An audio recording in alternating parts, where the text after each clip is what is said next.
Hello friend, स्वागत है आपका अपने YouTube channel Siddhartha job point पर। आज का टॉपिक है ईवीएस पेडागोजी से। यहाँ हम बात करेंगे सी-टेट में पूछे गए ईवीएस पेडागोजी से प्रश्न। और हम लोग जानते हैं कि ईवीएस पेडागोजी का 15 नंबर का प्रश्न रहता है, 15 क्वेश्चंस रहता है और बड़ा टफ रहता है। तो इसको आज हम लोग देखेंगे ईवीएस पेडागोजी के प्रश्न किस तरह से होते हैं। और इसके पहले हम ईवीएस पेडागोजी का 3 वीडियो बनाए हुए हैं, आप डिस्क्रिप्शन लिंक में जाकर उसको पहले देखिएगा और तब देखिएगा प्रश्न आपका किस तरह से सीधे सीधे बनता है। तो आइए पहला प्रश्न हम लोग देखते हैं। सीखने की प्रक्रिया में अभिप्रेरणा का सिद्धांत भी बताए हुए हैं। पर्यावरण शिक्षण विधियाँ भी है, पर्यावरण शिक्षण सिद्धांत भी है, उनका वीडियो बनाए हुए हैं, आप जाके डिस्क्रिप्शन लिंक में देखिएगा। तो सीखने की प्रक्रिया में अभिप्रेरणा बच्चों में सीखने के प्रति रुचि का विकास करती है, बच्चों को एक दिशा में सोचने की योग्यता को विकसित करती है। एक दिशा यानी एक ही डायरेक्शन में सोचने के लिए मजबूर करता है या योग्यता विकसित करती है। बच्चों के स्मरण शक्ति को मजबूत करती है, पिछले सीखे हुए नए अधिगम से अलग करती है। तो सी-टेट सबसे बेहतर आंसर खोजता है, तो इसका आंसर क्या हो जाएगा? बच्चों में सीखने के प्रति रुचि का विकास करती है। और बच्चे को जब हम मोटिवेट करेंगे, अभिप्रेरित करेंगे, तो बच्चे सीखने के प्रति क्या हो जाएगा? उसमें इंटरेस्ट आ जाएगा। दूसरा प्रश्न है, निम्न में कौन सा एक अभिप्रेरित शिक्षण का संकेत होता है? अभिप्रेरित शिक्षण यानी बच्चे अभिप्रेरित हो, मोटिवेट हो, कौन सा एक संकेत है? नीचे कक्षा में अधिकतम उपस्थिति, इससे कोई लेना देना नहीं है। कक्षा में कितना छात्र उपस्थित हैं नहीं है, उससे कोई मतलब नहीं है। बच्चों द्वारा प्रश्न पूछना, कक्षा में एकदम खामोशी यानी बच्चे को आप खामोश कर दीजिएगा तो उसके अंदर क्या होगा? किसी भी तरह का जिज्ञासा होगा भी तो वो शांत हो जाएगा। गृह कार्य पूर्ण करना, जिसको होमवर्क कहते हैं, यानी बच्चों द्वारा प्रश्न पूछना। इसका आंसर क्या हो जाएगा? बच्चों द्वारा प्रश्न पूछना। बच्चे जितने प्रश्न पूछेंगे वो ज़्यादा मोटिवेट होंगे, उतना ही अधिक मोटिवेट होंगे। तीसरा प्रश्न है, प्राथमिक स्तर पर पर्यावरण अध्ययन के लिए कौन सी विधि प्रभावशाली है? प्राथमिक स्तर जानते हैं 1 to 5 की बात कर रहा है ये। तो पर्यावरण अध्ययन के लिए कौन सी विधि प्रभावशाली है? योजना विधि, कहानी विधि, व्याख्यान विधि, वाद विवाद विधि। तो आप देख रहे हैं कि इसमें सबसे सटीक क्या होगा? कहानी विधि। यानी छोटे बच्चे होते हैं जो 8 साल 10 साल 12 साल तक के बच्चों को हम पढ़ाते हैं, तो जब उसको हम कहानी विधि से पढ़ाएंगे तो वो ज़्यादा अभिप्रेरित भी होगा, इंटरेस्ट भी होगा, ध्यान भी एकाग्र रहेगा और उसके अंदर उत्सुकता भी होगी। तो कहानी विधि भी बताए हुए हैं। तो पर्यावरण के शिक्षण सिद्धांत वाला वीडियो देख लीजिएगा, फिर पर्यावरण शिक्षण की विधियाँ वाला भी वीडियो देख लीजिएगा आपको बहुत हेल्प मिलेगा। आइए अगला प्रश्न हम लोग देखते हैं। किस राष्ट्रीय पाठचर्या फ्रेमवर्क यानी एनसीएफ ने प्राथमिक स्तर पर एकीकृत पाठ्यचर्या क्षेत्र के रूप में पढ़ाए जाने के लिए पर्यावरण अध्ययन की सिफारिश की? तो बड़ा ही फेमस एनसीएफ है, जानते हैं 2005 है, ये सीधे सीधे आंसर 2005 है। और एनसीएफ 2005 ने ही कई विषयों, विशेष करके विज्ञान हो, सामाजिक विज्ञान हो और पर्यावरण में जो मौजूद मुद्दे हैं उनको जोड़कर एक विषय के रूप में बनाने का काम किया और फिर पढ़ाया जाने लगा। ये एनसीएफ 2005 सिफारिश करता है। अगला क्वेश्चन है, पर्यावरण अध्ययन पाठ्यक्रम बच्चों की समग्र शिक्षा का कारण बन सकता है? यदि यह है, यदि आप ईवीएस की किताब या सिलेबस डाल रहे हैं तो बच्चे सभी चीज़ों को सीख सके, इसके लिए उसका बुक कैसे होना चाहिए? एकीकृत, समावेशी, विषयगत और उपरोक्त सभी। इसका आंसर तो उपरोक्त सभी होगा, लेकिन क्या एकीकृत है, क्या समावेशी शिक्षा है, यानी समावेशी क्या है, पाठ्यक्रम को समावेश कैसे करेंगे, इनसे जुड़े हुए वीडियो को आप देखिएगा। हम वीडियो बनाकर डाल दिए हैं, चूँकि यहाँ पर हम टारगेट है कि कम से कम 50 क्वेश्चन बनाएं, तो यदि हम इसको डील करें तो समय लग जाएगा। इसलिए एकीकृत, समावेशी, ये पूरा हम उसी वीडियो से लिए हुए क्वेश्चन हैं जो उस वीडियो में हम बताए हुए हैं।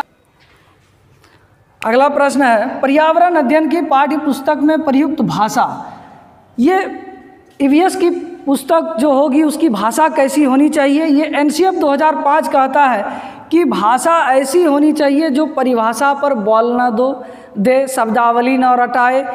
हाँ, लेकिन भाषा की बात हो तो भाषा उसके सरल भाषा में हो, बच्चे जिस भाषा को समझते हैं, मातृभाषा से जुड़ी हुई है तो और अच्छी बात है।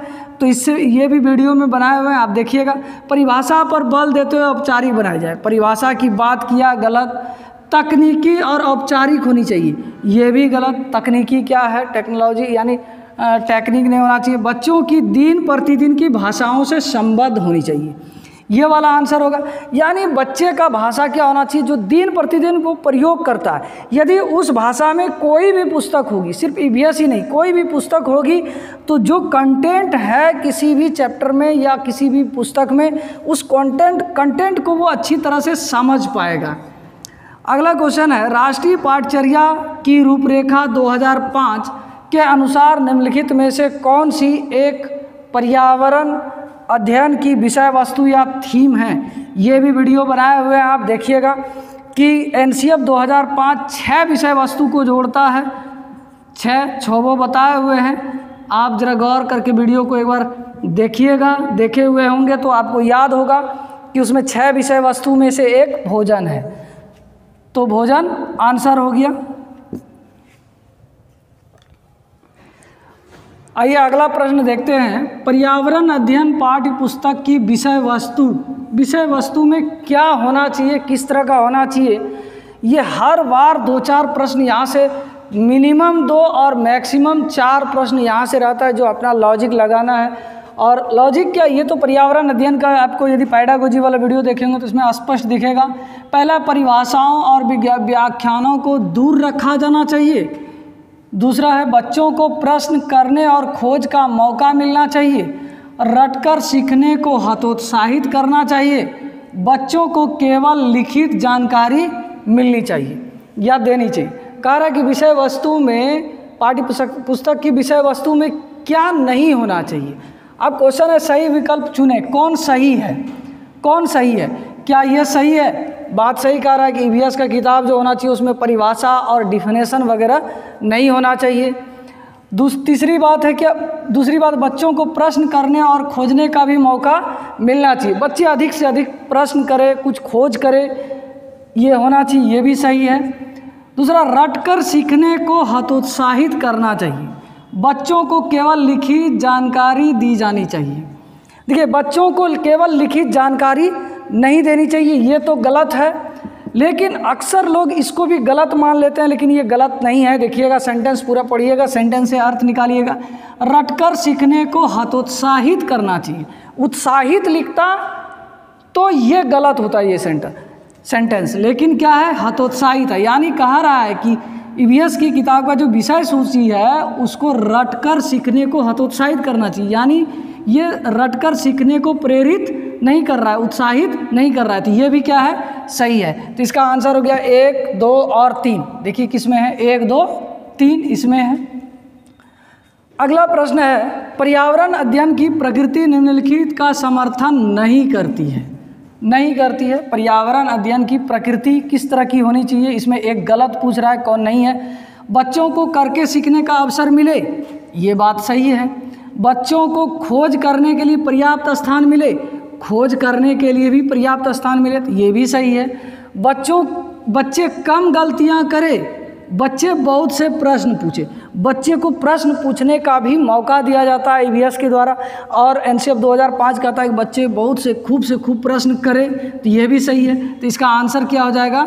बी नंबर, बच्चे कम गलतियां करें। ये बात ईवीएस किताब की प्रकृति सपोर्ट नहीं करती है, समर्थन नहीं करती है। तो इसका आंसर क्या हो गया? B number. कविताएं और कहानियाँ, यहाँ से प्रश्न हर बार रहता है। कविताएं और कहानियाँ, इससे संबंधित कहानी विधि हम बताए भी हैं, आप देख लीजिएगा, वहाँ कई प्रश्न आपके बन जाएंगे उस वीडियो को देखने से।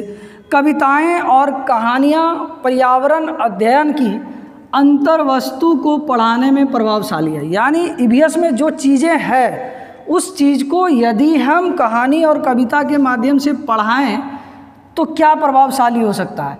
ऐसा इसलिए है क्योंकि कविताएं और कहानियाँ क्या मदद करता है? बच्चों के परिवेश का समृद्ध चित्रण कर सकती है। यानी बच्चे जब पढ़ेंगे तो जो चीज़ उसके परिवेश में है, कहानी कविता जब बताएंगे तो वो अपने आप को चित्रण कर लेगा मस्तिष्क में। संदर्भित अधिगम परिवेश प्रदान कर सकती है, यानी कहानी कविता के तहत जो है जो भी हम अधिगम कराना चाह रहे हैं उसका परिवेश उसको प्रदान कर देता है। विभिन्न अमूर्त अवधारणाओं की प्रभावशाली तरीके से व्याख्या कर सकती है।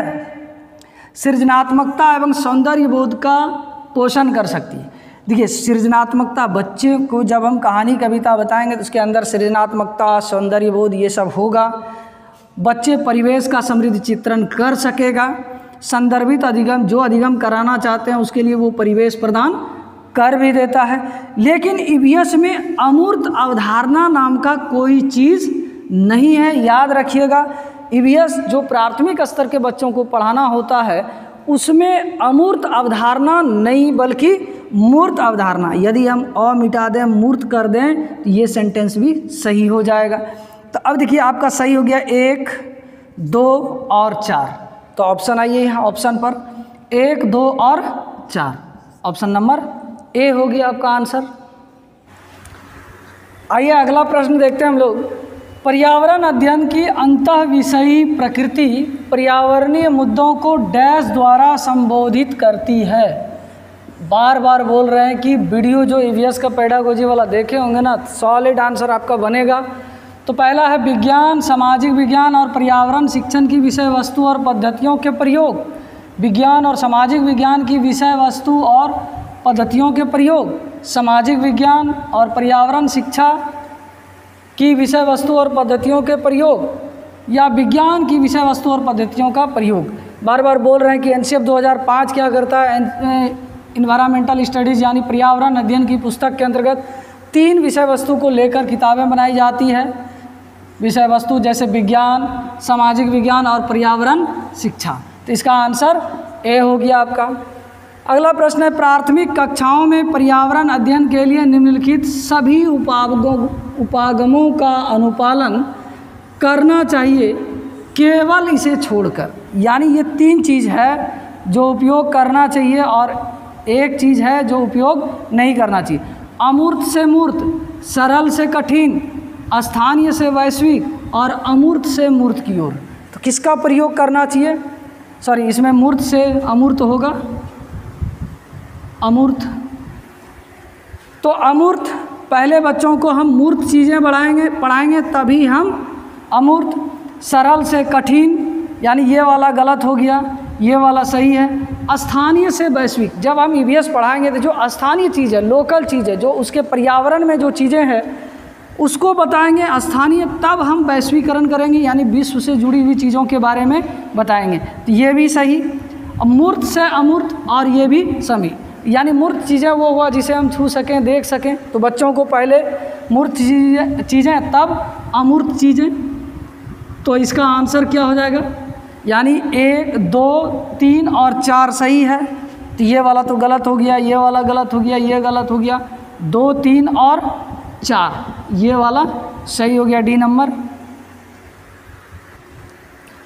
आइए अगला प्रश्न हम लोग देखते हैं। पर्यावरण अध्ययन शिक्षण के अंतर्गत एनसीएफ 2005 निम्नलिखित में से किसे प्रस्तावित नहीं करती है? यानी एनसीएफ 2005 किसे प्रस्तावित नहीं करती है? बच्चों के अनुभव और संदर्भों को जोड़ना, ये तो प्रस्तावित करती है। हस्तपरक क्रियाकलाप, ये भी है। अब देखिएगा एनसीएफ 2005 के अनुसार पर्यावरण अध्ययन के विषय वस्तु की विशेषताएं ये सब में है। तकनीकी शब्दावलियों से परिचित कराना, विषय अनुसार उपागम, यानी जो विषय है उसको बताना या समझाना, यानी तकनीकी शब्दावलियों से परिचित कराना नहीं है। यानी इसका आंसर नहीं मैं पूछ रहा था, ये वाला आंसर हो गया, बाकी सब सही है। प्राथमिक स्तर की अच्छी ईवीएस पाठ्यचर्या में होनी चाहिए। देखिए बार बार यहाँ से पूछ रहा है, हम तो कहते हैं कि पहले इसको छोड़िए और पहले आप ईवीएस पेडागोजी का तीनों वीडियो देख लीजिए, आपका सारा सॉल्यूशन हो जाएगा। प्राथमिक स्तर की अच्छी ईवीएस पाठ्यचर्या में होनी चाहिए। पाठ के अंत में अधिक अभ्यास प्रश्न एकदम नहीं होना चाहिए। अच्छी किताब की अभ्यास, अपने आसपास खोजने का अवसर, यानी पर्यावरण अध्ययन की किताब जो है उसकी पाठ्यचर्या में स्पेशल रूप से अपने आसपास खोजने का अवसर मिलना चाहिए। संकल्पनाओं की विस्तृत व्याख्या ये भी नहीं। पदों पर यथार्थ परिभाषा हो, शब्दावली हो, ये सब की विशेषता कभी भी ईवीएस पुस्तक की नहीं होती है, ये याद रखिएगा। डैश के अतिरिक्त निम्नलिखित पर्यावरण अध्ययन पढ़ाने की विधियां हैं।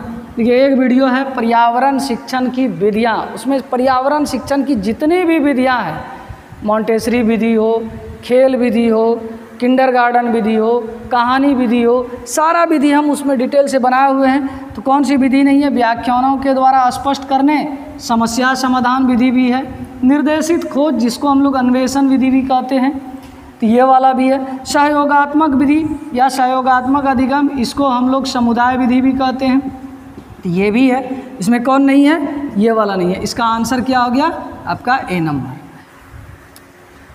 तो ये था आज का बहुत इम्पॉर्टेंट टॉपिक, बहुत इम्पॉर्टेंट प्रश्न जो सीटेट में बार बार इसको रिपीट करते हैं, थोड़ा सा उलटफेर करते हुए। तो आप इन प्रश्नों को शुरू से अंत तक देखें, समझ में आया होगा। इससे भी अच्छी तरीके से आप समझ पाइएगा यदि आप ईवीएस वाला पेडागोजी का वीडियो देखिएगा तो स्पष्ट आपको समझ में भी आएगा। तो वीडियो देखने के लिए बहुत बहुत धन्यवाद। अच्छा लगे तो दोस्तों को भी शेयर करें, कमेंट करें, कुछ सुधार करना हो तो उसका सुझाव भी कमेंट में ज़रूर लिखें। मिलते हैं अगले वीडियो में। जय हिंद।